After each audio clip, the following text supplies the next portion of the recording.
High বন্ধুরা, তোমরা কেমন আছো? আশা করি সকলে ভালো আছো। চলে এসছে একটা ভিডিও নিয়ে। দেখো কী কী রান্না করতে করতে ব্ল্যাক কফি করছি।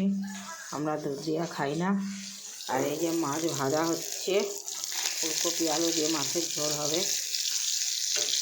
মাছ ভাজছি। এই যে আরেকজনকে কাজ দিয়েছি জিনিস ঢালতে, হলুদ ঢালতে, মুসুরির ডাল ঢালতে, জিরা ধনা ঢালছি। চা নেবে? আর চা খেতে তো সুপার ফাস্ট। মশলাগুলো সব বাবা কেটে দিলে, দেখো পেঁয়াজ রসুন আদাটা আমি কেটে নেবো। আর আমার এদিকে চুন্নু কত ডিম দিয়েছে দেখো। কে কে ডিম খাবে চলে আসো। বিদেশ হলে খেয়ে নিত এখন সব এদের ডিম। এ দেখো কত ডিম দিয়েছে।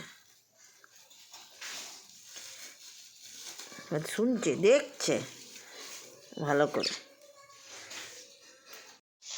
চলো ফুলকপি আলুগুলো ধুয়ে রেডি করে রাখি।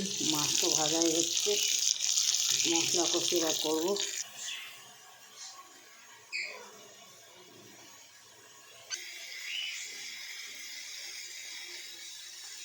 বন্ধুরা দেখো মশলা হয়ে গেছে।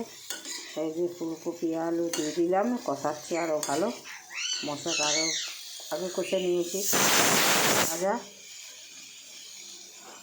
করে রেখে দিয়েছি। আর আজকে একটু রুটি করবো, ছেলে ঠান্ডা লেগেছে, তাই জন্য এই যে আটা মেখে রেখেছি, রুটি করবো। যাই রুটিগুলো তাহলে করে নিই, ততক্ষণ হোক ঝোলটা।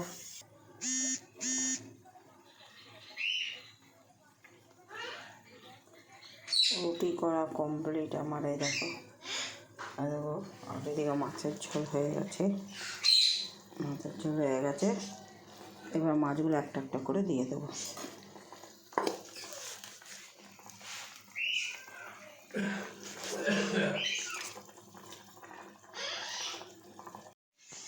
দেখো বন্ধুরা, মাছের ঝোল আমার কমপ্লিট। প্লেটে ঢেলে নিলাম। কেমন হয়েছে তোমরা বলবে। লাল লঙ্কা বেশি খাই না, আমাদের ঝোল লাল লাল হবে না, ওই জন্যে।